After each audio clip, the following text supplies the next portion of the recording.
Have you ever stared at a graph and just wondered what happens way, way off the edge of the page? Where does it actually go? Well, today we're going to get a real handle on that.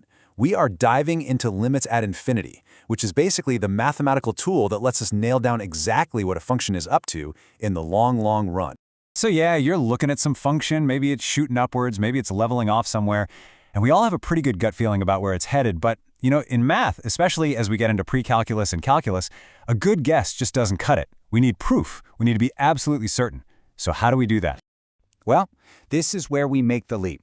We're moving away from the old way, the visual guess, just eyeballing a graph and saying, it looks like it's getting close to zero. Instead, we're stepping up to a formal limit proof.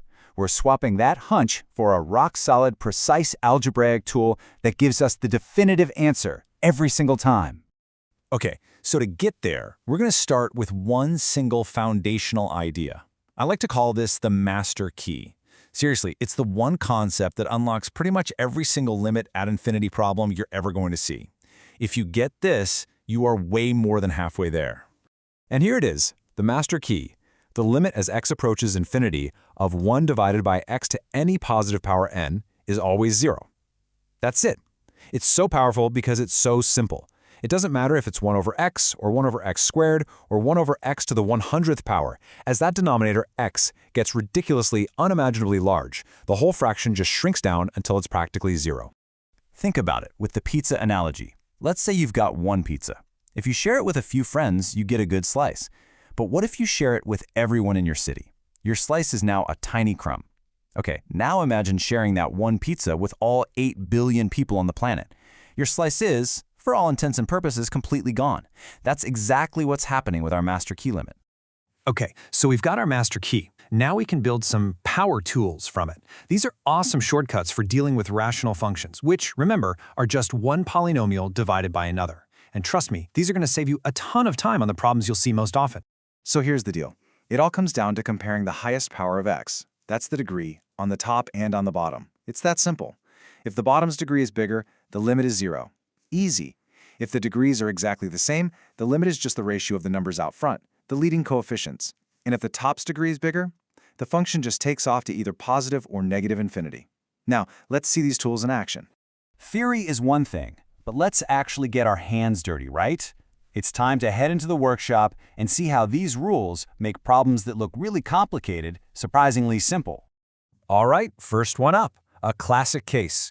We look at the top, the highest power is x squared. Look at the bottom, it's also x squared. The degrees are equal. So we grab our shortcut. The limit is just the ratio of the coefficients. That's 3 over 5, and we're done. Seriously, it's that fast. Okay, now for one where the denominator is the bigger player. Here we're going to see why that shortcut works. The highest power in this whole thing is x cubed, right? So let's divide every single term, top and bottom, by x cubed. Now watch what happens. Using our master key, every single piece that still has an x in the denominator vanishes. They all go to 0.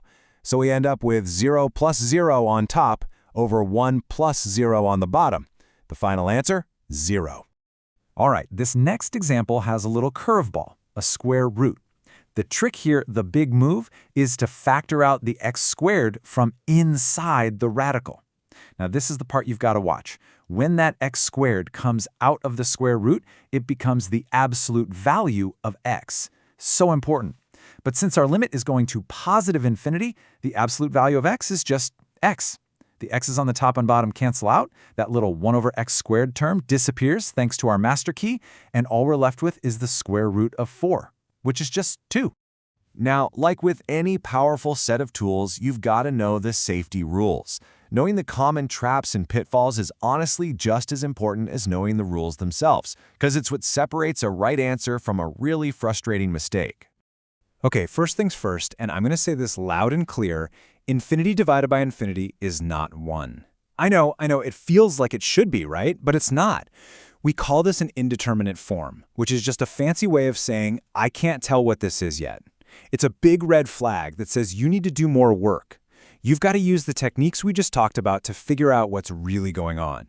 And let's put a spotlight on that absolute value trap we just saw, because it is a big one.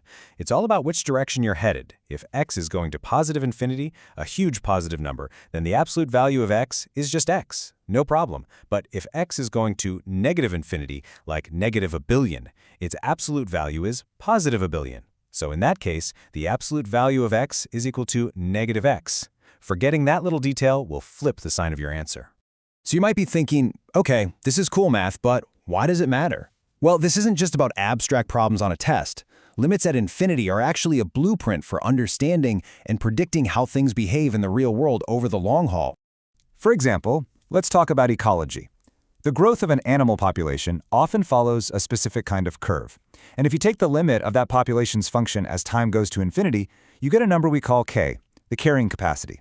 That number tells biologists the absolute maximum stable population that an environment can actually support.